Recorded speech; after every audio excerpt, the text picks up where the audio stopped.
Hello everybody, it's story time with Makeup Magnus and he's trying to make me laugh. Every other night I will be reading you a story. And it's only a short one because I tried it on my old channel. I did a chapter a night and it just didn't work. And you press stop. So this one I'm going to read you is the true story of the three little pigs. And it says Daily Wolf. And it's by, as told to John Skalaska, is that how I say it? Illustrated by Lane Smith.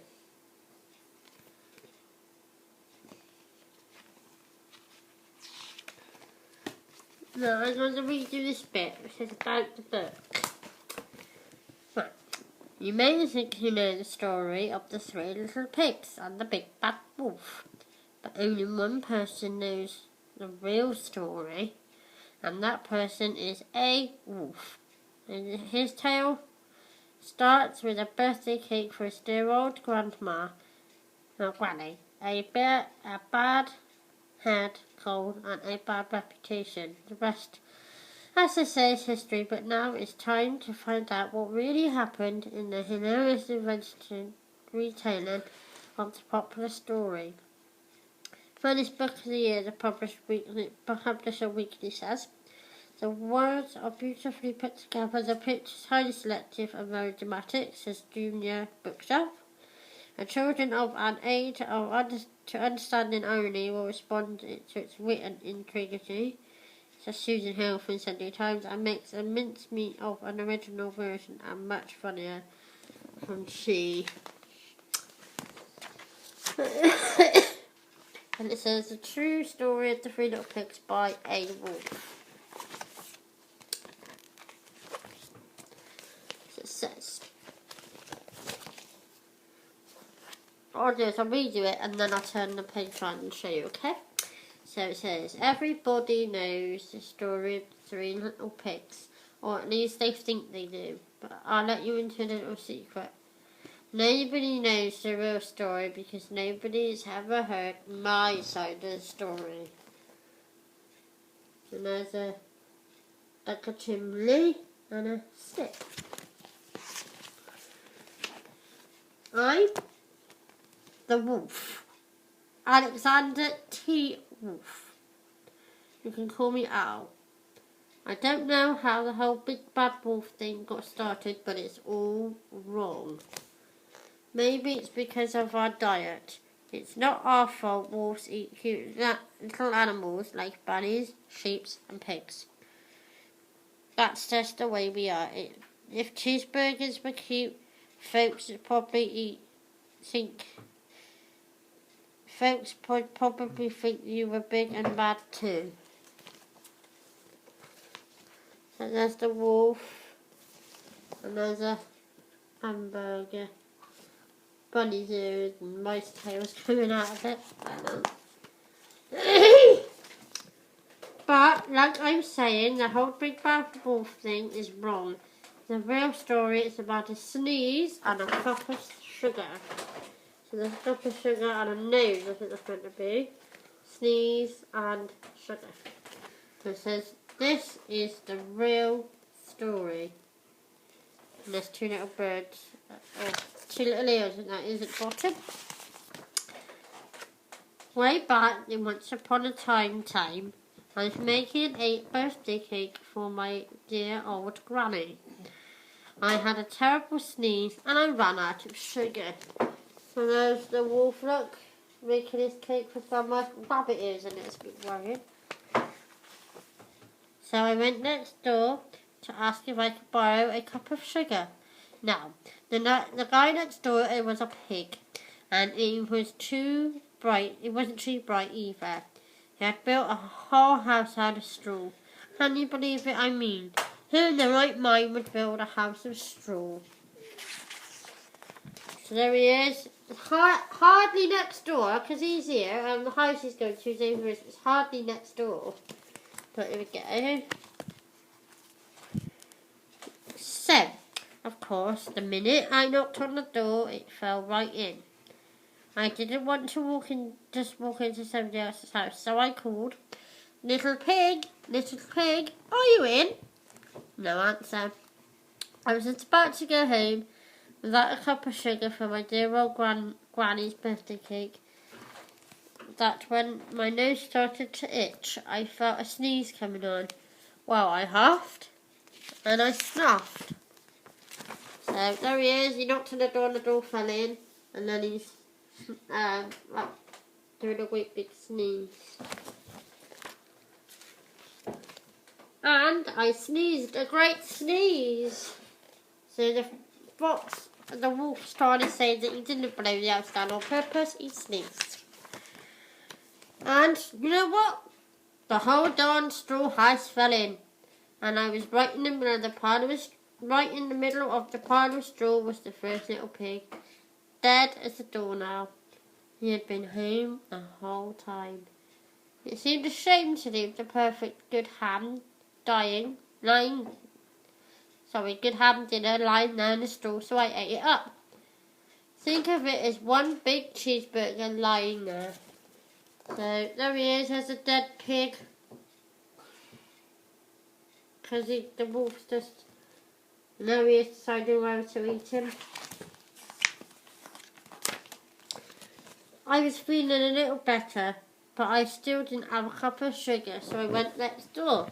The guy who lived next door was the first little pig's brother. He was a little smarter, but not much. He built his house out of sticks. So I rang the bell on the stick house, nobody answered, so I called, Mr. Pig, are you in? He yelled back, go away, wolf.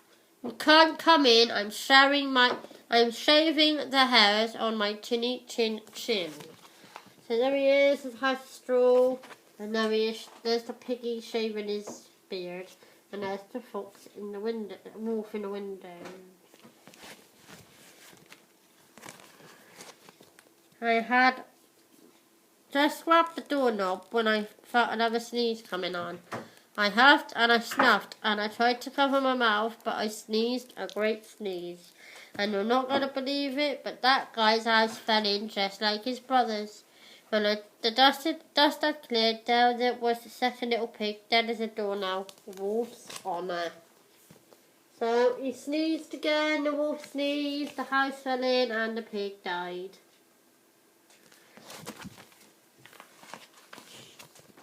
Now, no food will spoil if you leave it out in the open. So I did the only thing there was to do. I had dinner again. Think of it as a second helping. I was getting awfully full by now.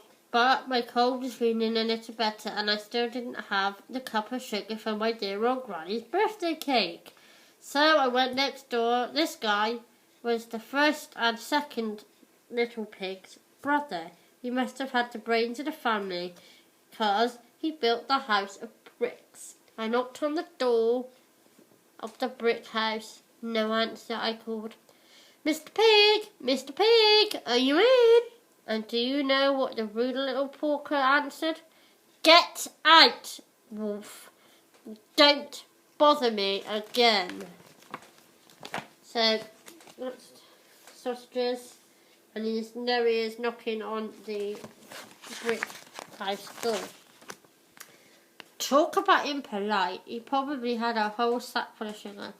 And when he gave me one little cup from my dear sweet old granny's birthday cake, what a pig. I was just about to go home and maybe make a nice card instead of a cake, when I felt my cold coming on. I huffed and I snuffed and I sneezed once again. Then the third little pig yelled, and your old granny can sit on a pin. So there he is, shouting at the window, and there he's about to sneeze. And I don't know if you can see that there, but there's pigs on his hanky. Now I'm usually a pretty calm fella, but when somebody talks about my granny like that, I go crazy. When the cops drove up, of course, I was trying to break down the little pig's house. the door. The whole time I was huffing and puffing, sneezing and making a real scene. So there we go, and now that's funny. There's the police, look, and they're piggies too. The rest, as they say, is history. Look, there's the Daily Pig, the Daily Wolf, sorry, the Big Bad Wolf. The Daily Pig, and the headline is the Big Bad Wolf. There we go. The news reports found out about the 2 little pigs they had for dinner. They figured a sick guy's going to borrow a cup of sugar didn't sound very exciting. So they dusted up the story with all that huffing and puffing the blue house down and made me to be the Big Bad Wolf. That is the real story. I was framed. And there was the Big Bad Wolf screwing up a newspaper. But maybe you could loan me a cup of sugar. I know he is still asking for a cup of sugar. Look at that moody old pig there.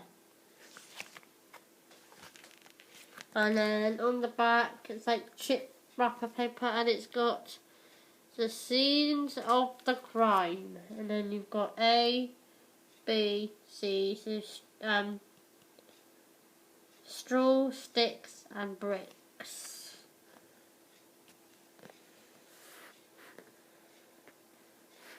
I hope you enjoyed that story. Everybody, I enjoyed reading it to you. Obviously that isn't the true story of the 3 little pigs, I don't think. And tomorrow's story, you've got a choice of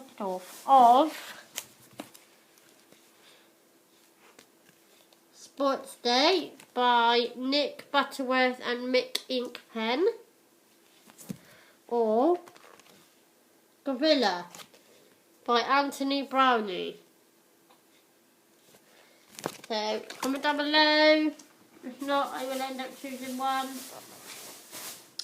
and then I'll do 3 or 4 ones next week. So that's what's happening tomorrow. I'm going to love you, leave you, and I will see you tomorrow. Smile. Night night.